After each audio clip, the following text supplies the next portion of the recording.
Сайн байцгаана уу? Уна ТV суугтаа тавтай морилцгаано уу?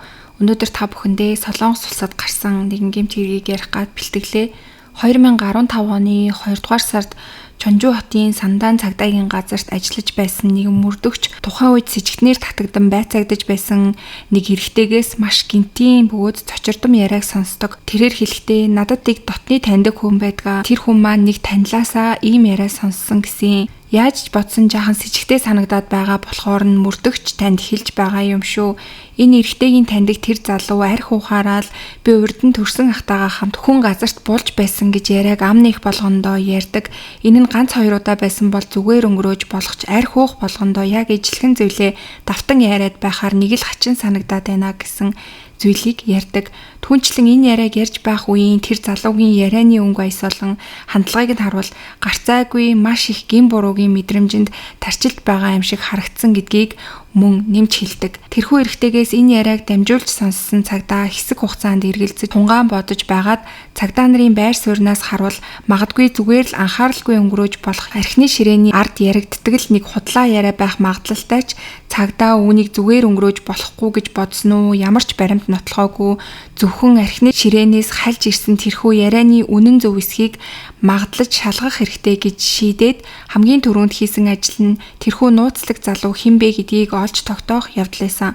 Юуны түрүүнд мэдээлэгчийн тусламжтайгаар нөгөө с ิจ гтнэр байцаагдаж байсан эрэгтэй таньдаг хүний хилээд байсан өөр нэг танил залуугийн бичиг баримт хэн болохыг нь шалгаж үздэг.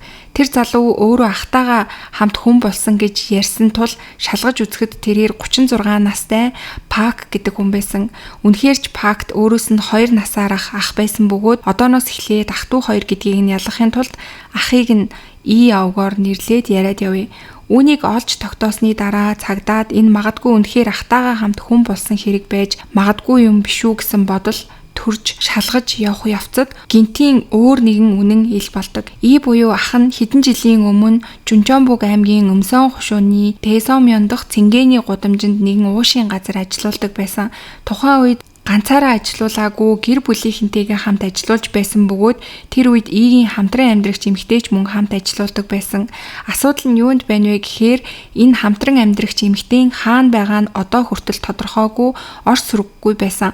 Үнэн дээр ийм хөдөө орон нутаг гэдэг нь дэндүү давчуу жижиг тосгон байдаг тул хин нэгэн сургаггүй болох эсвэл өдөр бүр харагддаг байсан хүн гинт харагдгаа болох зэрэг ямар нэгэн асуудал үүсвэл хүмүүсийн амд амьдсан яриа маш хурдан тархдаг. Тэгэхээр Игийн хамтран амьдрагч эмэгтэйтэй холбоотой яриач мөн тэр хавийн хажуу хавиргаар нь худалдаа наймаа эрхэлдэг хүмүүс дунд мэдхгүй хүн байхгүй болтлоо тархаж цуу яриач гарсан байсан. Цагдаа нар мөрдлөг хайлтын явцад уулзсан хүн бүр И болон түүний хамтран амьдрагчийн тухай яриа ярьж байгааг мэдэж авдаг. Нутгийн хүмүүс ярихдаа ер нь бол Игийн хардалт хавчилт дэндүү байсан болохоор тэр эмэгтэй өөр залуутаа явуулдаж байгаад шүн гэрээсээ оргон зайлсан юм байна лээ. Явхдаа бүр Игийн бүх мөнгийг аваад зүгтчихсан гэсэн. Тийм болохоор И тэр эмэгтэйгээс болж сохорч зоосгүй хоосон хоцорсон юм байна лээ гэх мэтчлэн баталгаагүй янз бүрийн цуу яриануудыг ярьцгааж энэ ярианууд нь нилийн газар авсан байсан. Тэгээд одоо хүртэл түүнийг хаана байгааг хинч мэддэггүй гэцгээжсэн. Иймээс хэн болох нь үл мэддэх тэр эмэгтэй бодит байдлыг ухан төнхөж эхэлтэл нэгэн эмэгтэй нэр гарч ирсэн нь 36 настай О гэх эмэгтэй болох нь тогтоогддог. Цагдаа нарын хувьд юунаас ч илүүтэйгээр энэ хүн амьд байгаа эсхийг тогтоох нь хамгийн түрүүнд тулгамдсан асуудал байсан нь мэдээж. Иймд хэн болох нь батлагдмагц шууд амьдралын үйл ажиллагааны бүртгэл буюу санхүүгийн мэдээлэл хүмүүстэй холбоо барьсан мөр утсаар ярьсан зэргийг нь шалгаж үздэг. Гэвч үнэхээр гайхмаар зүйл нь 2012 оны 9 сард тэр хүний амьдралын хамгийн сүүлчийн үйл ажиллагааны мөр илрээд үүнээс хойш бол ямар ч бүртгэл мэдээлэл олдоогүй. Одоо энэ хэргийг мөрдөж байгаа цаг нь бол 2015 он учраас 3 жил орчим өнгөрөөд байсан үе гэсэн үг байна. Гэвч амьдралын үйл ажиллагааны мөр огт олдоогүй гэдэг нь Ог амьд байх магадлал бараг л байхгүй байна гэсэнтэй адилхан байсан. Энэ үед цагдаа нар гарцаагүй Огийн бие махбод амь насанд маш том аюул үүссэн байх магадлалтай юм байна гэдэгт бүрэн итгэцгээдэг. Ингээд Огийн гэр бүл гэж ямар хүмүүс байсан бэ гэж сураг тавиад хайж эхэлдэг. Тэрээр маш ганцаардмал амьдралаар амьдарч байсан эмэгтэй гэдэг нь тодорхой болдог. Түүний цорын ганц гэр бүл гэвэл Ас хол Камон аймагт амьдардаг аав нь л байсан гэдг нь тогтоогддог. Бага насндаа аав ээж нь салж эмээ дээрээ амьдарч байгаад бага сургуулийн 5 дугаар ангидаа гэрээсээ орхсон гэдг нь нас ил болдог. Гэрээсээ орхсноос хойш асрамжийн газруудаар дамжин амьдарч байгаад 16 наснаасаа хойш аавтайгаа холбоо барьсан боловч хамт амьдраагүй, жилд ганц 2 удаа л утсаар ярьдаг харилцаатай байсан байгаа. Тэгэхээр үнэндээ бол гэр бүлийнхэнтэйгээ харилцаагаа бүр мөсөн тасалсан, аавтайгаа бол бараг л харь хүн шиг харь хүнээс ч дор харилцаатай байсан гэсэн үг байна. Үүнээс болоод цагдаа нар бол аав дээр нь очиход охин нь сургаггүй алга болсон эсхийг аав нь бүр мэдээчгүй байж исэн. Ингээд түүнийг хайх ойр дотны хүн байхгүйгаас түүний үйл ажиллагааны мөр байхгүй байсаар байтал 3 жилийн турш түүнийг хинч хайгаагүй байсан нь ил болдог. Энэхүү бүх мөрдөн шалгалтын дүн дээр үндэслэн оог сургаггүй алга болсон гэдг нь бол тодорхой байна гэж цагдаа нар дүгнээд Оотой хамгийн сүүлчийн мөч хүртэл хамт амьдарсан ийг голлон анхаарч мөрдөн шалгалтаа эхэлдэг. Тэр гарсан тухайн үед энэ өмсөн хошууны нэгэн хөлсний ажил зуучлах компанид ажиллаж байсан нь тогтоогддог. Гэвч асуудал нь юу вэ гэхээр хэдэн жил өнгөрчихсөн учраас тэр өнгөрсөн түүхэн хэргийг сөхөж гаргаж ирнэ гэдэг нэрийдлэр ямар ч баримт нотлохоогүйгээр тэр хүнийг бол шууд сэжигтнээр татан мөрдөн шалгана гэдэг нь бол ямар ч боломжгүй байсан. Тийм учраас цагдаа нар хамгийн анх энэ хэргийг мэдээлсэн мэдээлэгчтэй дахин уулзаж хэргийн нарийн учрыг өөр мэдж байгаа зүйл байгаа эсхийг нь асуудаг. Тэгтэл тэр хүн дурсамжаа ухаж бодож байснаа нэгэн зүйлийг сансан бололтой ярьж эхэлдэг. Энэ хүн ч мөн ах トゥ хоёртой ойр дотн байдаг танилаараа дамжуулж авсан мэдээлэл бөгөөд энэ ах トゥ хоёр болох И болон Пак нар баяр ёслолын үеэр өөрөөр хэлбэл гэр бүлээрээ цугларсан тиймэрхүү үедээ үргэлж нэг газрын талаар яриад байнга хоорондоо маргалдаад байсан гэдгийг нь мэддэг. Тэр асуудалд дагуулад байгаа газар нь ямар газар вэ гэхээр ах トゥ усийн ээжийнхэн эзэмшиж байсан жижигхэн ногооны талбай байсан. Мэдээж энийг сонсоод бол хүмүүс ээжийнхээ газрыг булаацалтна гэдэг нь мөнгөнд шунаад ч юм уу өв хөрөнгнөөс болоод энэ газрыг би авах ёстой гэд хоорондоо маргалдаж байсан баха гэж ойлгосон. Гэвч тэр газрыг нь судлаад үзэхэд бол ямар ч үн цэнд хүрэх боломжгүй маш жижигхэн хөрөнгийн маргаан хийхэд бол ямар ч тохиромжгүй жижигхэн ногооны талбай гэдэг нь бол ил болдог. Иймээс цагдаа нар тосгоны оршин суугчдыг чиглэн асуулга тандалт судалгаа хийж эхлэхээр шийддэг. Нэг тосгонд амьдардаг хөршүүд учраас тэр айлын амьдралыг мэддэг хүмүүс бол нилээдгүй байсан. Цагдаа нарын таамаглаж байсанчлан нэг оршин суугч бол маш чухал мэдээллийг цагдаа нарт өгдөг. 4 жилийн өмнөх маш халуун зуны нэг өдөр байсан. Тэр ах トゥ хоёр болох И болон Пак хоёрын ах болох Ийн гинэт манайд хурж ирээд хурц байна уу хурцээ зээлээч гэж хэлж исэн. Мэдээж хөдөө орон нутагт хурц зээлнэ гэдэг нь бол тийм хачирхалтай зүйл биш, маш элбэг тохиолддог өдөр тутмын л зүйл шиг байсан. Гэвч энэ оршин суугч цаг хугацаа тийм их өнгөрсөн байхад тэрхүү өдрийн хурц зээлээч гэсэн зүйлийг яагаад ийм тод санаж исэн бэ гэх юм бол зуны сүүлийн сар байсан тул газар тариалангийн улирал бол биш, газар тариалангийн ажил явагдаагүй үе байсан. Үүнээс гадна өдөр тутамд манад ерөөсөө ирдэггүй байсан хүн гинт хурж ирээд манай муур өчгсөн, муура болох ёстой байна, хурцээ зээлээч гэд аваад явсан нь бол түүний сэтгэлд маш сонин санагдаад тод үлдчихсэн байсан. Тэгэд энэ нь болохоор цагдаа нар өгж байгаа маш шийдвэрлэх тийм нотлох мэдүүлэг болж сүлдүүлдэг. Цагдаа нар одоо дахиад цаг алдах шаардлагагүй гэж дүгнээд энэ зэргийн баримт нотлохоо болон тандалтаар гарч ирсэн яриануд байгаа бол бодит байдлыг батлахад жаахан хэцүү байж болох маш өндөр магадлалтайгаар олон янзын баримт нөхцөл байдлыг нэгтгэж дүгнэж үзээд ямар нэгэн зүйлийг нууж ямар нэгэн зүйлийг тэнд булсан байж болцсохгүй гэж үздэг. Ингээд мэдээж бол хамгийн өндөр магадлалтай газар бол ээжийнх нь ногооны талбай байж магадгүй гэж дүгнээд тухайн үед мөрдөн байцаах баг тэрхүү газарт нэгжлэг хийх, газрыг ухах зөвшөөрлийг цагдаагийн газраар гаргуулж авах өргөдлийг хүсээд эцэст нь зөвшөөрлийн бичгийг авч чадан тэрхүү талбайг ухаж эхэлдэг. Ингээд талбайг ухаж эхлээд байж итэл талбайн захын 2 метрийн гүнтэй газрын доороос арга яс болсон цогцос олддог. Энэхүү цогц нь цементийн нундгаар тодорхой хэсэг нь хучигдсан байдалтайгаар бэлхүүс хэсгээрээ хагас нугарсан чигээр булагдсан байсан. Цогцны хувцас хунар эд зүйлс зэрэг нь олдоогүй боловч олсоор хүлж багалсан мөр үлдсэн байсан. Магадгүй газарт булагдсан цогцос зэрлэг амьтдын улмаас ил гарч ирэхүй гэж тооцоолоод цементээр хучсан байх магадлалтайг харуулж исэн.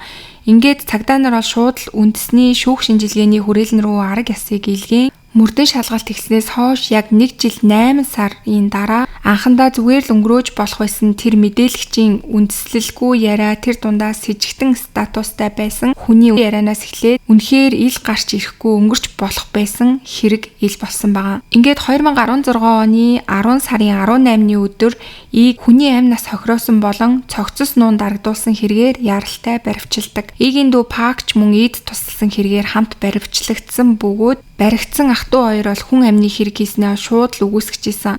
Би өөрөө хохирогчин гих ухааны зүйлийг бол ярьж исэн. Тэр хэлэхдээ 4 жилийн өмнө би Отой хамтран амьдарч уушийн газараа ажиллаулж байсан нь бол үнэ. Гэвч тэр үед өөр залуугийн тухай яриа өдөж миний уурыг хүргэсэн. Тиймээс түүнийг нэг удаа цогсон. Үүнээс болоод ууралсан уу дараа өдөр нь ачаа бараагаа баглаад манахаас яваад өгсөн. Тэр өдрөөс хойш би тэр эмэгтэй хэрхэн амьдарч байгааг сонсооч үгүй хараач үгүй гэж мэдүүлэг өгдөг. Энэ хүртэл бол цагдаа нар түүний гэрийн ногооны талбаанаас эмэгтэйгийн цогцыг олсон гэдгээ хэлээгүй байсан үеийн мэдүүлэг байсан. Тэгээ үүний дараа болохоор цагдаа нар ээжийнх нь ногооны талбаанаас олдсон арга ясан цогцсны зургийг түүнд үзүүлэхэд үүнийг харамгцаа нүүр нь шууд л харлан эцэст нь хэрэгэ хүлээж эхэлдэг. За тэгээ түүний ярьж байгаагаар болохоор 2012 оны 9 сарын сүүл хавцаа надад өөр залуу гарч ирсэн болохоор хоёулаа салцгаая гэж хэлсэн. Тиймээс миний уур маш их хурж гараа далааж 3 удаа цогсон. Тэгсэн чинь газар дунаад нас орчихсан гэж хэлж байгаа. Тэгээ яг тэр өдөр нь болохоор 9 сарын хэдний өдөр байсан гэдгийг бол санахгүй байна.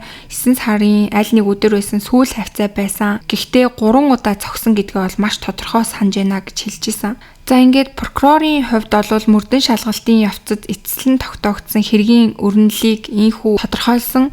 Энэ 2010 оны сүүлээс 2011 оны ихэнх хүртэл Өмсөн хошууны Дэсангмёны нэгэн цэнгэний газарт ажилдаг буюу ширээнд үйлчилдэг эмэгтэйчүүдийг уушийн газар болон караокероо зөөдөг, машиныг жолооддаг, ажлыг хийдэг байсан гэж хэлж байгаа. Эмэгтэйгийн хувьд энэ үед туслахаар ажилдаг байсан бөгөөд хэрэгтэн игийн машинд сууж явж байгаад 2012 оны хавар хавиас тэр хоёр бол үерхэж эхэлсэн гэж байгаа. Үүний дараа Өмсөн хошуунд байдаг нэгэн байрны нэг өрөө байрыг түрээслэн тэр хоёр хамтран амьдрах болж 2012 оны 7 сараа шинээр уушийн газар нээж тэр уушийн газраа хамтдаа ажиллуулж эхэлсэн. Энэ үед игийн ээж галт тогооны ажлыг нь хариуцдаг байсан бөгөөд кас зөөгч хийх зэрэг ажлыг хийдэг байсан байгаа. Уушийн газрын хаалга нээх, хаах, дотоод цэвэрлэгээ зэрэг ажлаа хийдэг байсан.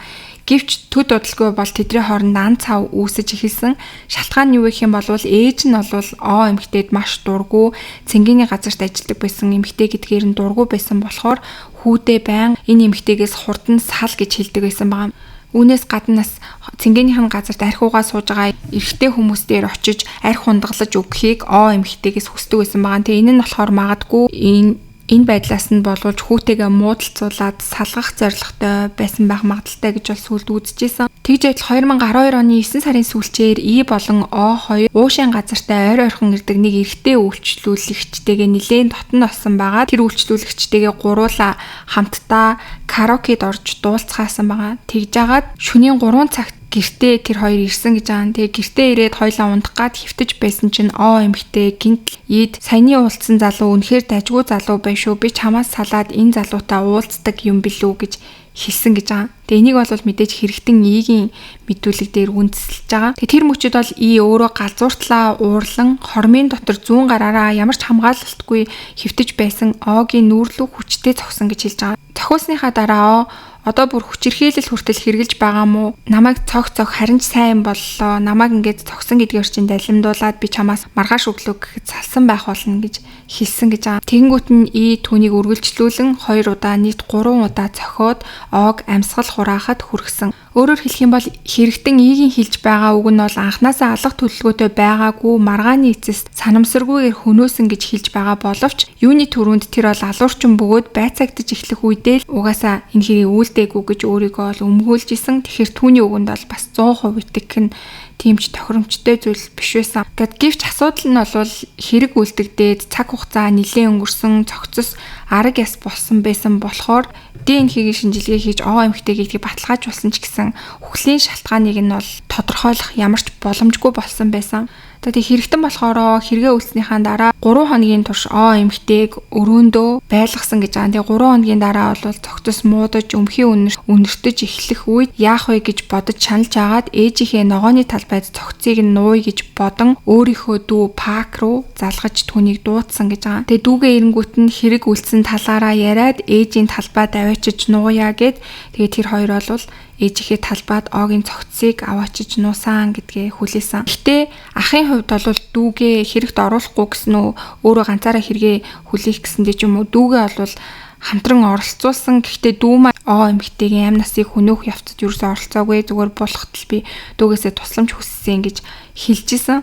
Дүүн ч гэсэндээ би яг юу болсон талаар сайн мэдэхгүй, зүгээр ахтаагаал хамт явж нэг зүйлийг болсон. Гэхдээ түүнийг бол цогцос гэдгийг мэдсэн гэж хэлжсэн. За ингээд мэдээж хэрэг үйлдсэн хоёр хэрэгтний шүүх хурал болсон. Гэхдээ энд бол бүр маш харамсалтай, хачирхалтай үйл явдал болсон.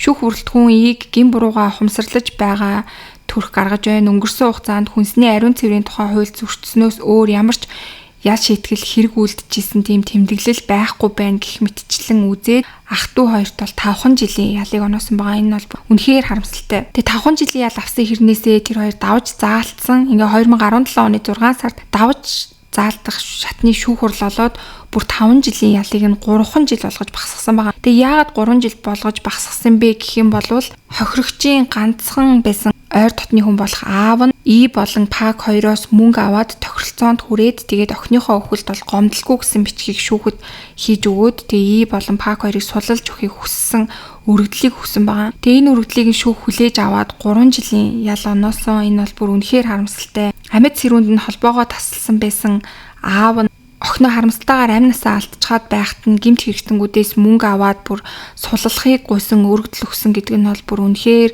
ямар ч хүн ойлгоход хэцүү. Тэгээ энэ дээр бол мэдээж хүмүүс бол бүр үнэхээр их гайхсан. Гэхдээ шүүх хурал бол яг тэр баримт нотлоонд үндэслэжсэн учраас ялыг нь 3 жил болгож багасгаад хэрэгтэн ах トゥ хоёр бол 3 жилийн ялаа эдлээд шоронгоос одоо суллагдчихсан. Ерөнхийдөө бол хүмүүсийн дунд ороод юу ч болоогүй юм шиг амьдарч байгаа гэсэн үг байгаа. За ингээ өнөөдрийн хэрэг дээр бол бүр хамгийн гомдолтой хүн бол мэдээж хохирогч байгаа бага наснаасаа эцэг эхийн хайр халамжийг авч чадахгүй амьдарч байгаад ажил төрөл хийгээд хамтран амьдрагчтай болсон боловч хамтран амьдрагчийнхаа гарт харамсалтайгаар амь насаа алдсан. Тэгээ амь насаа алдсныхаа дараа ч гэсэндээ хэрэг нь илэрхгүй бүр 3-4 жилийн дараа илэрсэн боловч аав нь гэж байгаа хүн нь яг энэ хэрэг дээр гомдлгүй гэж хэлээд хэрэгтнүүдэд 3 жилийн ял оноолгосон. Тэг мэдээж хохирогчийн хувьд тэнгэрээс харж байгаа бол бүр үнэхээр их гомдолтой байсан бахаа гэж бодож байна. Тэгээ та бүхэн бас юу гэж бодож байна? Солонгосын яг шүүхийн ял өгөх систем бол үнэхээр муу гэж бол би харсан. Тэгээ Солонгосын ард иргэд ч гэсэндээ энэ дээр бол өөрсдөө маш их шүүмжлэлттэй ханддаг нь харагддаг. За тэгээ та бүхэн маань юу гэж бодож байгаагаа комент хэсэгт бичиж хуваалцаад сувг дээрээ лайк, subscribe дарж дэмжихээ битгий мартаарай. За тэгээ бүгдээрээ удахгүй дараагийнхаа дугаараар уулзцгаая.